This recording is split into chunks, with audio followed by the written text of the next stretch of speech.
Hello and welcome to another Sprues and Brews unboxing. Today we're looking at the new releases for the Cities of Sigmar for Warhammer Age of Sigmar. So first of all, I want to say a massive thanks to Games Workshop for sending us free review copies of these to check out on the site. In this video we're going to be able to look at all these kits, seeing how they go together, and then towards the end of the video we'll have these hopefully built and painted so we can show off what they look like in the flesh and do a bit of a size comparison to some other models in the range. Now the Cities of Sigmar launch box came out about 3 months ago now, and I've been eagerly anticipating the new kits coming out. And they're finally with us, and I am so very excited to build these because they are so cool. The Cities of Sigmar are essentially the kind of reimagining of the Empire from the old world, where the Cities of Sigmar range initially was basically all the old Warhammer Fantasy kits. They've now got their own identity and some brand new kits that represent new units. They've got a similar vibe to some of the old ones, but are obviously their own thing. So in this wave of releases, we've got the Fusel Major on Ogor Warhulk, Pontifex Zenestra, the Matriarch of the Great Wheel, the Ironweld Great Cannon, the Freeguild Command Corps, the Freeguild Cavalier-Marshal, and Tahlia Vedra. There is also the ranged unit on the way, which if I do get my hands on them before this video goes out, I will edit in here to show you what they look like too. But yeah, without further ado, should we crack open some of these boxes? I think we're going to have to start with the lady herself, Tahlia Vedra, the Lioness of the Parch. So this is the new named character, who's essentially the kind of leader of the Cities of Sigmar armies in this great crusade that's heading out as told in the Dawnbringer Crusades. Really nice kit. She's riding a big like manticore, so we've got, you know, lion, eagle, scorpion thing, which is really cool. She's also got a range of different weapon options as well. Now rules wise they all count as the same, so just build the one that looks the coolest. I'm gonna have to go Warhammer because, you know, it's what it says on the box, isn't it? And I do think the kind of Warhammer's very Cities of Sigmar, you know, it's symbolic, isn't it? So that's probably going to have a builder. Looks like she's also got a couple of head options as well. We can have her with a helmet or without. So yeah, let's crack this open and have a look what is inside. But yeah, I gotta say, I saw this kit and I was so impressed. It's you know, quite an unusual kit. A lot of the Cities of Sigmar range is very, I guess, classic fantasy, but with those Age of Sigmar touches, which is really cool. It's what I always kind of hoped for getting, you know, mortals in the old world, in the mortal realms even. I really hope that they follow up this, you know, range in future with some Dwarden and elves that are similar to this. They've got takes on old models from the old world. Obviously a lot of this old range is now going to be in the old world game, so it makes sense why they've kind of got rid of them. But yeah, these new models are really impressive. Massive scorpion tail on this one. Yeah, this is a very cool kit. I know this is the one that a lot of people were excited for in the game as well. I believe she can rally units on a 4+ if she's in combat, off the top of my head. So yeah, very cool model, both kind of rules wise and miniature wise. We'll have a quick look at the instructions before we move on to the next kit. She should be fairly straightforward to build. I don't know at the time of filming this what the kind of sub-assembly options are going to be to make things easier for you, so we'll probably see these as we go through the book.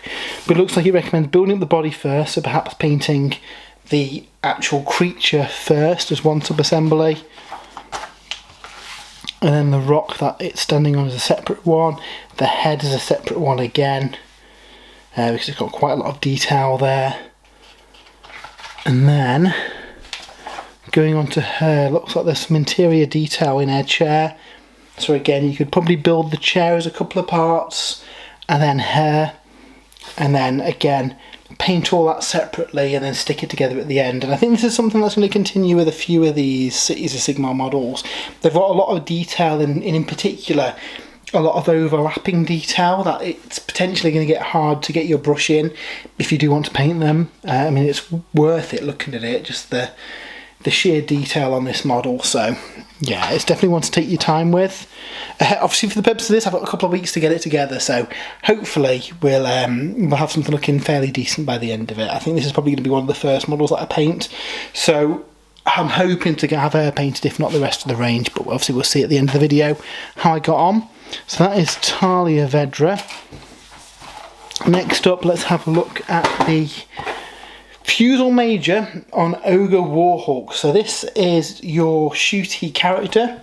If you've not played the Cities of Sigmar, basically their mechanic is that they've got various heroes that you can issue orders to, and then they enact those orders within the turn.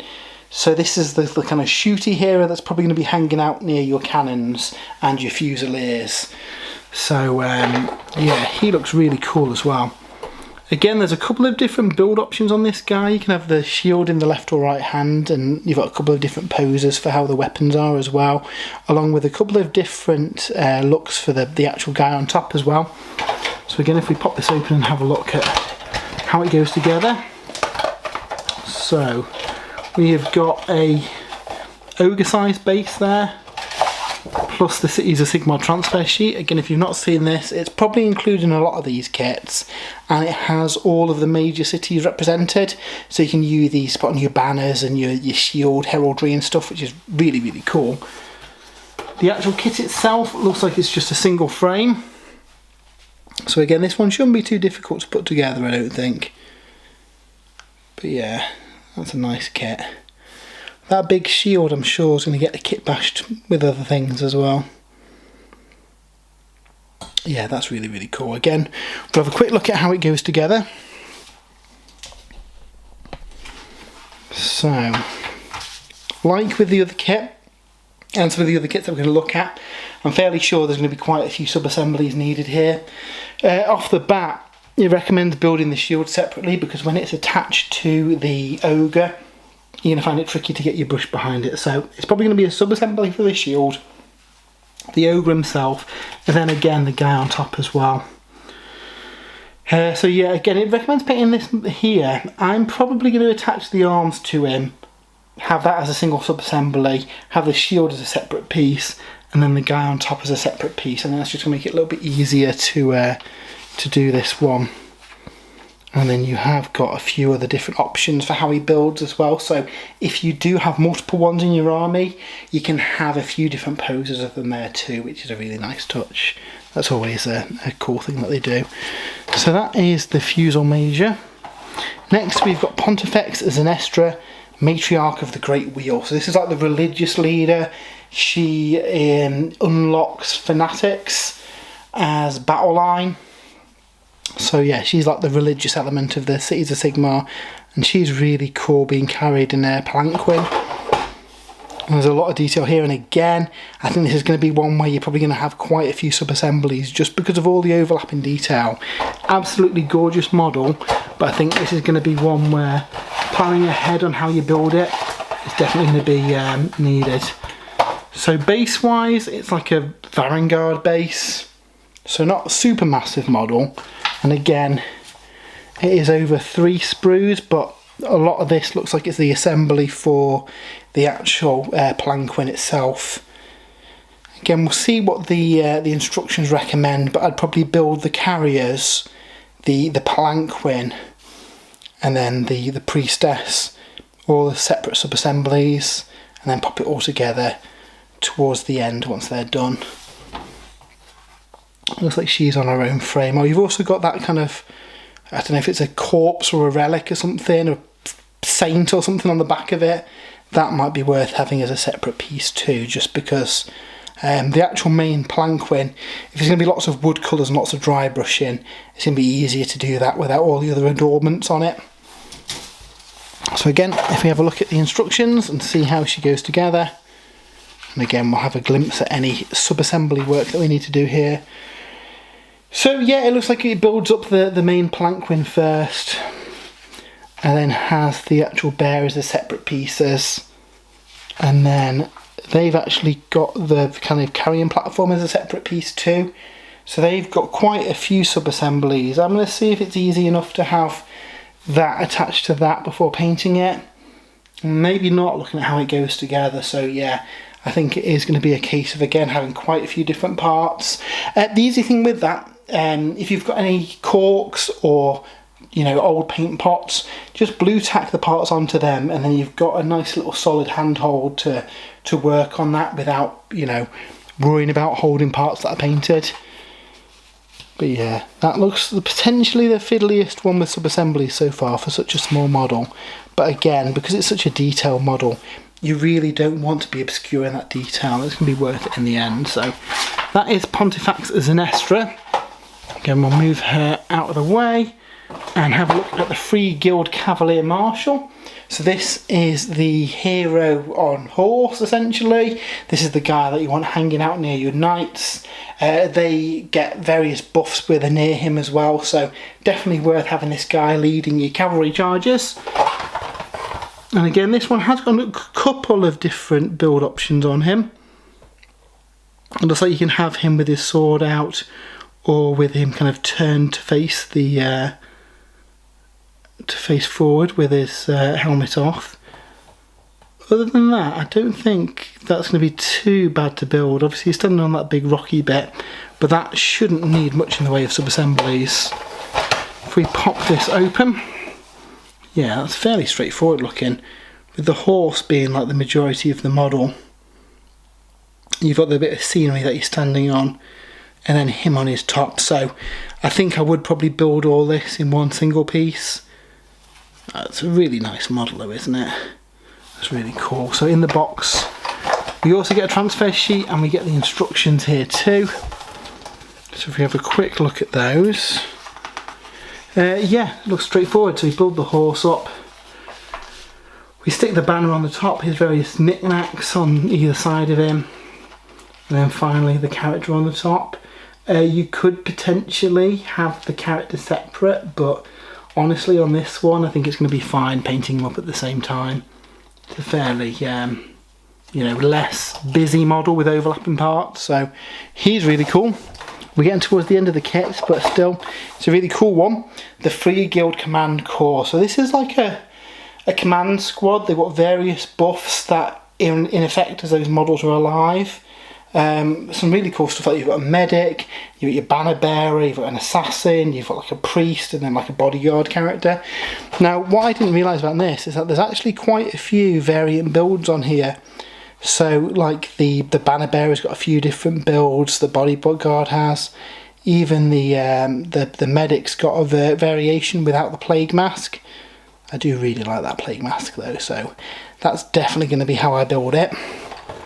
Again, if we crack this open and have a look at what they look like inside.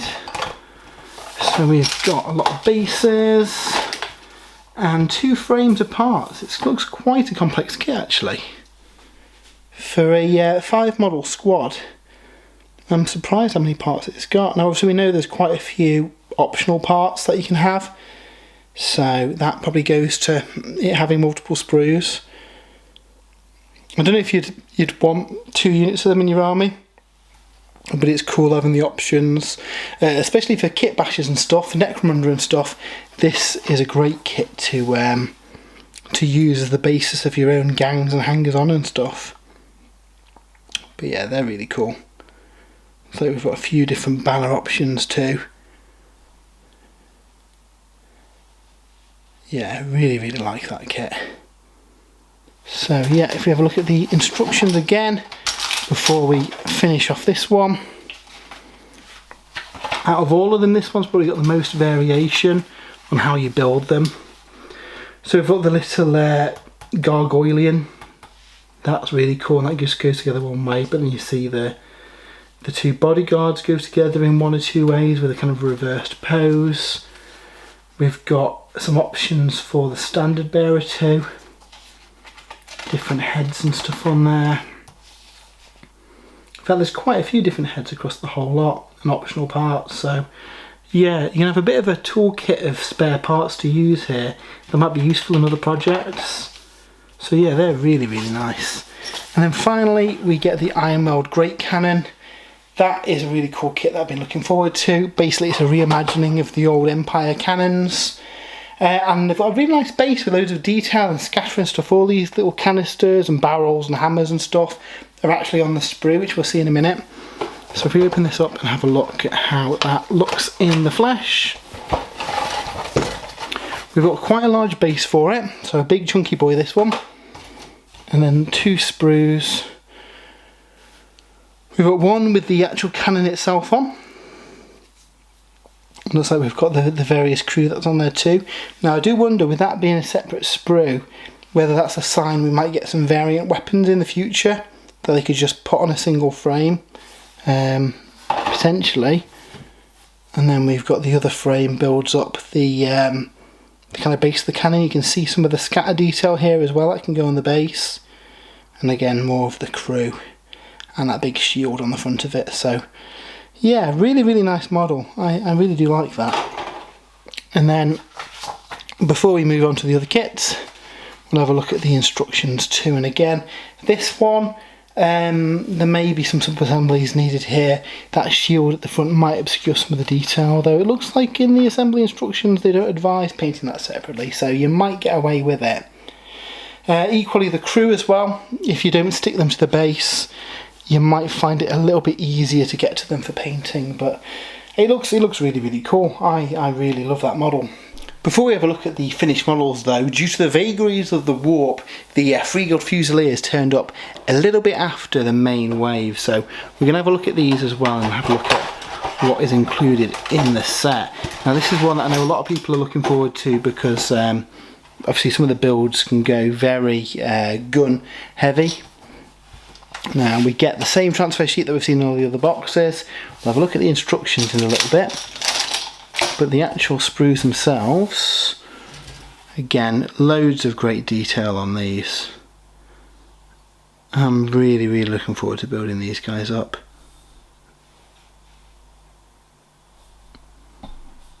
Yeah, they are very, very cool. So we have got 3 sprues in the kit, including all the parts to build I forget what it's called. There's like a herald that goes with them. He goes and runs ammo for them, which is pretty cool. And then the final sprue has got all the shields and the head separate. Now I don't know if that's intentional, so you can spray all these separate perhaps. If it is, that's a really good design idea here.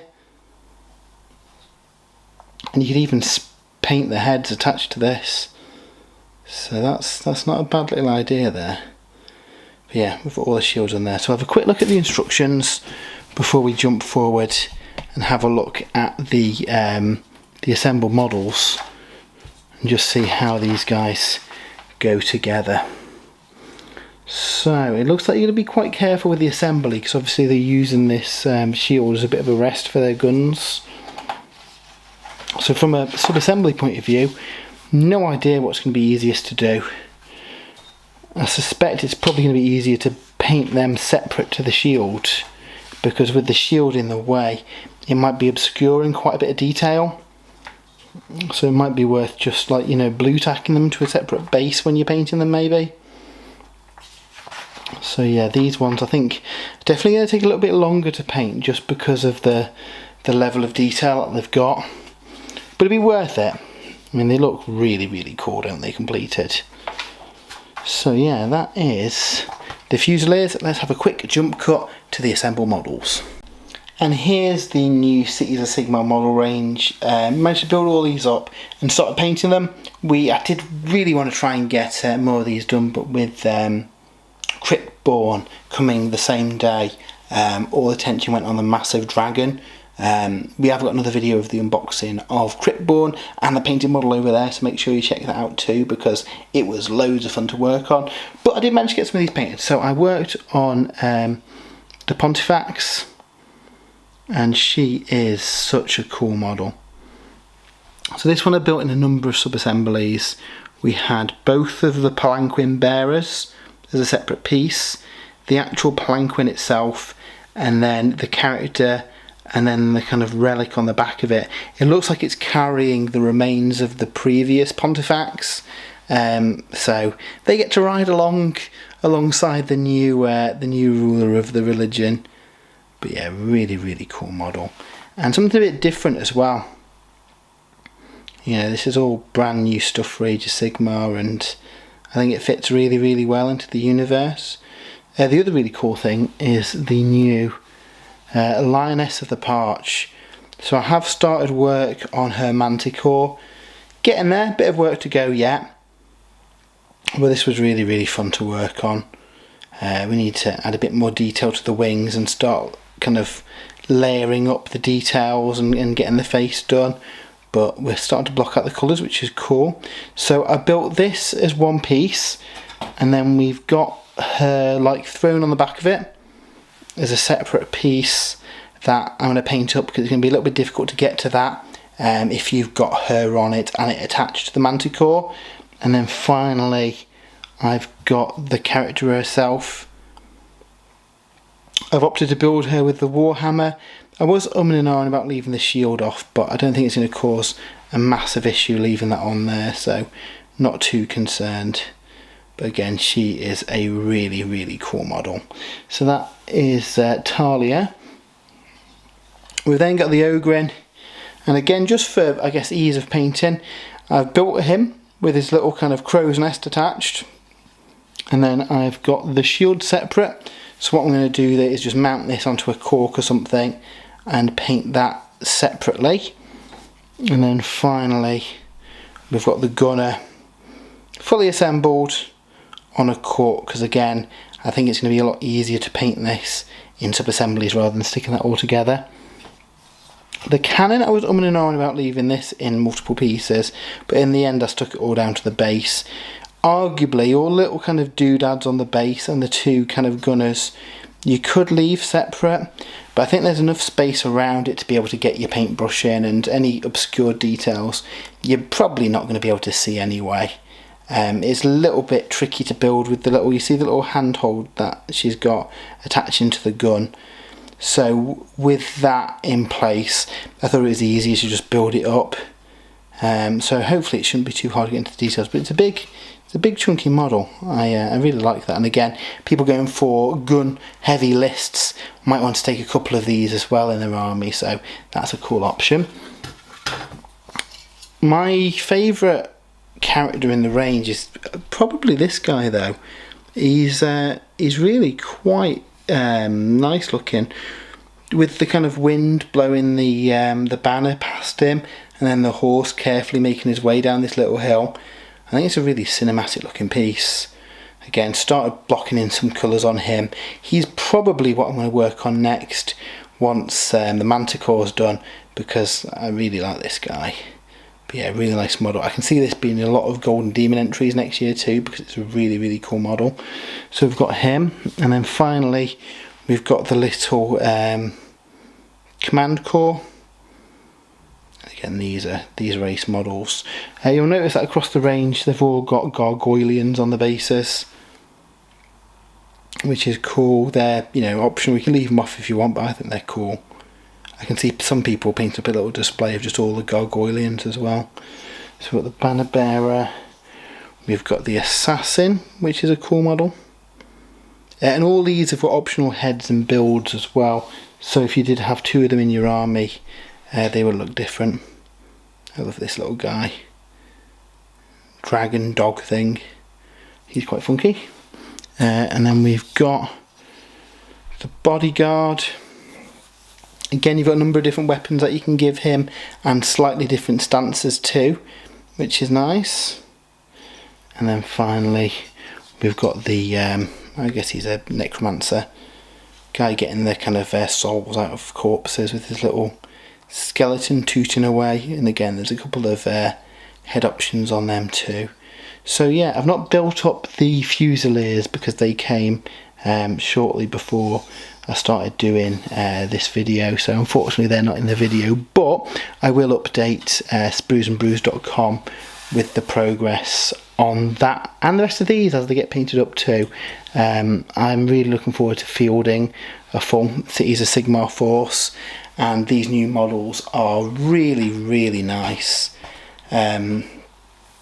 it's been cool to see the kind of mortals of the mortal realms get some love in this book, so we can see what, you know, humans look like in this world, how they operate, what armies they have. I think that's a really cool thing. So yeah, so that's going to be what I'm working on next. So what I will do is update the article over on the website with these as they are painted, and they'll be on our Twitter and Instagram and all that stuff too, so stay tuned for those. Like I say, today we've also got the unboxing of Cryptborn up, so him and his dragons. We've painted that up and we've got a video of that too and a write-up on the site. We've got a full write-up of Dawnbringers Book 3 over on the website too, so if you are interested in the, I guess, the lore ramifications of this book and the rules as well, you can check that over on spruesandbrews.com. And then after the weekend, on Monday, I think we've got the Belthanos unboxing going up. That's a really cool one. Jay's working on painting him. And we have got the Black Talon unboxing too. So lots of cool videos on the way. So yeah, make sure you stay tuned for them. If you would like to support the site, why not give us a follow and like this video? It is massively appreciated and really helps the site out. We've also got an affiliate link to Element Games as well in the description. If you use that, you save money too, and it also helps towards the running cost of the site. So that is also massively appreciated. But yeah, thanks for watching, and until next time, have a great weekend.